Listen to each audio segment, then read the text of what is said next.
E ele, vendo aqui e observando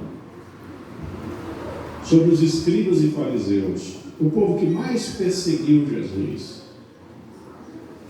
quem crucificou foram os romanos, mas quem instou a crucificação foram os escribas e fariseus, soldados romanos. Nesse tempo, Israel tinha influência de Roma, tinha influência dos gregos, da Grécia, e até hoje, dentro de Israel, no seu mesmo território, tem os filhos de Agar, que são os palestinos, tem alguns territórios lá que são dos gregos, outros são dos romanos. Por exemplo, lá no sepulcro onde Jesus foi sepultado, onde está escrito, ele não está aqui, já ressuscitou, está sob o domínio dos romanos. Desde a época de Ezequias, que ele mostrou todos os palácios que Roma chegou e tomou, Roma queria de fato ser a igreja católica, mas ela não conseguiu ser a igreja católica, porque ela não conseguiu dominar todo mundo, porque a palavra católica quer dizer universal, ela queria cobrir o universo, ela não conseguiu. Ela nem conseguiu no território judaico, nem tampouco no território islâmico, por isso ela não é católica. Quando volta a igreja católica, ela está entre aspas, ela não é católica, ela não dominou. E às vezes o brasileiro, por não conhecer, diz assim: eu sou católico apostólico, sem conhecer a doutrina dos apóstolos, nem sequer citar uma doutrina, então não é apostólico. Nem tão pouco romano, porque nossa nacionalidade é brasileira. Nós temos uma soberania, e essa soberania é uma bandeira chamada Ordem e Progresso, que ela não sofre influência de soberania romana, simplesmente religiosa. Porque quando o Brasil foi descoberto em 1500, já os descendentes dos incas e os índios eles já estavam habitando no Brasil. Então, os descendentes dos incas, que são muito mais antigos, muito antes de Portugal, é uma cultura muito antes. E quando chegou, já encontrou esse povo. Por isso, muitos descendentes estão aqui no norte do Pará.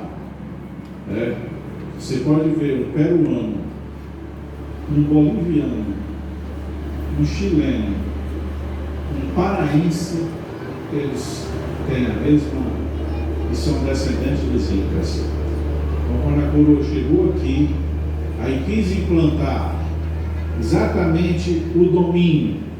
Só que o evangelho chegou depois. A verdadeira mensagem da palavra de Deus chegou. Eles iam vacinando o povo para não receber a palavra. E Jesus, quando veio, encontrou os zelosos da lei. E Jesus começa dizendo assim: na cadeira de Moisés estão assentados escribas e fariseus.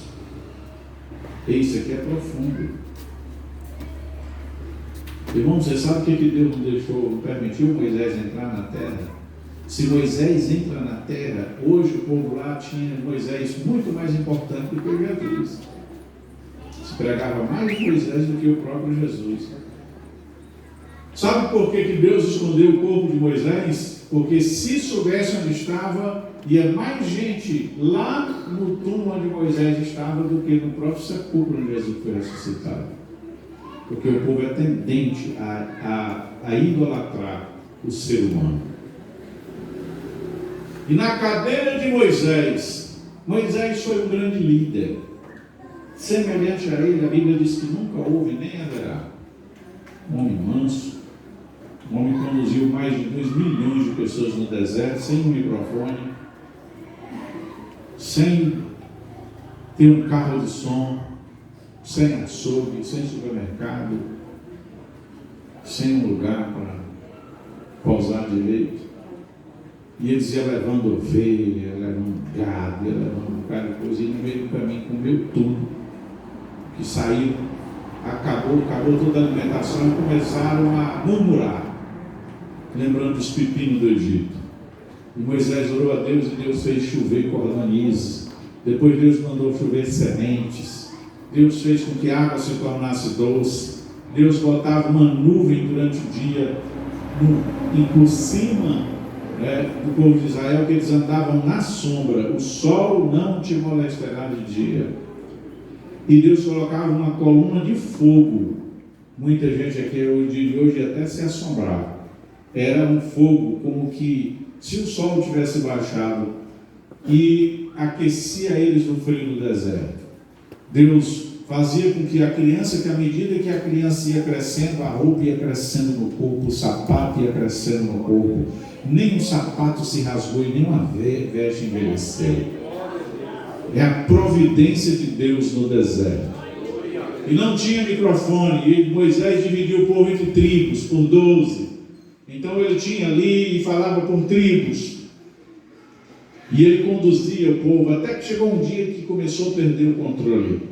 O seu sogro, muito inteligente, disse: olha, Moisés, tu não vai dar conta, constitui um homem sobre 50, sobre 1000, sobre 100, e deixa chegar a ti somente aquilo que eles não dão conta, e vai. E Deus disse para Moisés acatar o conselho do seu sogro. Moisés acatou e conduziu. E ele levou esse povo por 40 anos no deserto. Muitos anos. Guerra ali. Vai popular, é cidade. É tanta batalha. E ele conduziu de uma forma tremenda. Mas Moisés, por intermédio de Moisés, irmão, veio a lei. A lei, que não era verdade, era só uma sombra.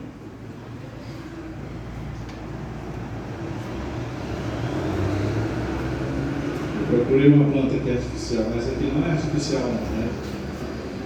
Não tem. Mas existe plantas semelhantes a essa aqui, que são artificiais, e elas não são verdade, são apenas uma figura, uma sombra. Moisés, ele não vinha trazendo a verdade. Não. Moisés vinha trazendo simplesmente a lei.